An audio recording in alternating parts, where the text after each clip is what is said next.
Who should you take in your fantasy fishing for the Bassmaster Elites on Lake Tenkiller?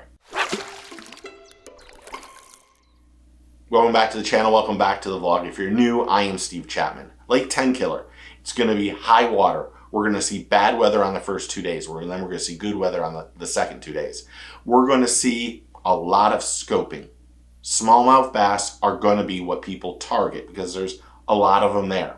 But those anglers that get their bag early of smallmouth and then go target largemouth and catch 1 or 2 largemouth bass are going to be the anglers that we're going to see in that top echelon of anglers for the elites. Now, I believe momentum and unfortunately technology are going to play a huge part in what's going on right now on the Elite Series. We're going to look through groups A through E. We're going to talk about the favorites and then talk about the anglers I'm going to pick. But by all means, do your own homework. Don't listen to exactly everything I say. I can be wrong. I'm in the 90 percentile. I should say after week 1 or the first tournament, I was in the bottom 30%. I've climbed my way back up into that 90 percentile, 89.3 to be exact. And I've had to change the way that I look at fantasy fishing because I've always looked at fantasy fishing as how you've done in the past will be relatable on what you're doing now. I have to scrap that. That's the truth. These days with forward-facing sonar, the anglers who can scope and also beat the banks are the anglers I think are the people we should pick. Camera overheated, so I have no idea where I finished. Lake Tenkiller is going to fish relatively small, but it's going to fish relatively big because of the high waters and the current. And we're going to see a lot of good fishing, but it's going to be a lot of cookie cutter fish, and hopefully some anglers will attack those largemouth. But let's look at group A through E and talk about who the favorites and who I'm picking. In Group A, you have Easton Fothergill at 14.5%, Coyote Fujita at 10.8%, Chris Johnson, who is surprisingly low, at 4.8%, Trey McKinney at 26.0%, and then Jay Shakura at 22.3%. Now, Shakurat's leading angler of the year points. He's consistently amazing. So is Trey McKinney. To be honest, Trey McKinney has impressed me this year by keeping his nose down, doing things right, and just fishing spectacular. So I can see why he's the big favorite. And then Easton Fothergill is fishing insane since the Classic.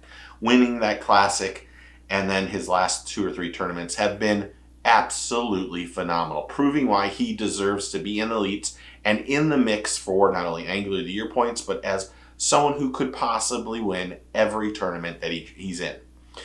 For me, I like Fothergill a lot. I like Trey McKinney a lot. I like Jay Shakura. I'm taking Easton Fothergill. I'm sticking with him on this. I think his momentum is ridiculous. Now, I'm not sure how this fishery is going to work for him, but I think being offshore, finding fish is going to be key. And I just think momentum is is there for him right now. So Easton Fothergill is my Group A pick.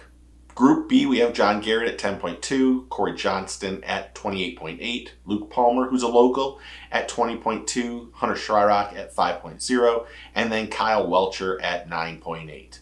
Kyle Welcher is fishing. He's just doing everything well. He's fishing great on the elites. He's fishing great on an MPFL. I think Kyle is someone to look at here. For me, I like Corey Johnston here, only because I do think it's going to be offshore. I think it's going to be smallmouth fishing. I think Corey Johnson and Chris Johnson are 2 of the best smallmouth anglers on the planet. And while I didn't pick Chris in the first one, I have to go with Corey in Group E. Group C has Stetson Blaylock at 6.9%, Jason Christie at 42.2%, local, knows how to fish, probably won't be scoping, probably going to do it the traditional way. 42.2% is unbelievable. Carl Jacobson at 5.8, Jordan Lee at 11.1, and then Brandon Palaniuk at 10.8. Christie is the favorite. He's local. He's going to be fishing the banks, fishing shorelines, probably catching a lot of largemouth. It makes sense to pick Jason Christie here. For me, though, I'm taking Jordan Lee. I need to make up ground someplace. This is the place, the one group I think I'm going to try to make up some of the ground of being in that 30% after tournament 1. So for me, Jordan Lee is my pick in Group C. Group D, you have Dakota Eber at 20.5, Greg Hackney at 6.8, Cody Huff at 23.7, Ben Milliken at 12.4, and Tyler Rivette at 14.3. And hopefully I said his name right for the first time. I think Hackney's a good pick here. I think Tyler's a good pick here. I'm not sure on Milliken. Really not sure on Milliken. But for me, Dakota Eber, this is who I'm picking. I think this is his time to shine. He's had some rough tournaments. I'm really surprised at where he's at in Angler of the Year points. I really thought that he'd compete this year for Angler of the Year. Just hasn't worked out that way. He's a great shallow water fisherman. He's a great scoper. And I think this is Dakota's time to shine. So Group D is Dakota Eber. Group E has Blake Capps at 33.1%. He's a local. Can't beat that one. Brandon Card at 7.2, Jeff Gustafson at 21.2, Chris Zaldane at 20.3, and Matt Robertson, Sexy Beast Robertson, who is streaming live, thank you Matt, is at 4.8.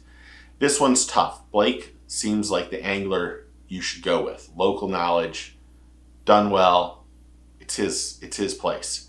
For me, I'm only picking between two guys here. It's either Brandon Card or Chris Zaldane. Brandon Card had a 4th place finish in 2019. Chris Zaldane had a 2nd place finish on 2019. I am taking Chris Zaldane in this one. I think he realizes, or hopefully he realizes, that he needs to make up a lot of points. And I hope he has a different mindset than what he's had during this year. I also like that he streams live. Take it for whatever it's worth. Group E, my pick is Chris Zaldane.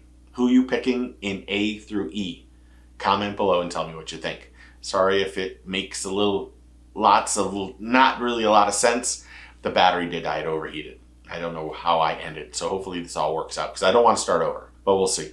But who you picking in A through E? Comment below and tell me what you think. Thanks to all the subscribers and members, everyone who's interactive on the channel. I really do appreciate it. You guys are absolutely fantastic, so thank you. But if you're not a subscriber, you should be. Click that button. Welcome to the team. Remember, take your kid fishing, tight lines, cheers, and get your fish on.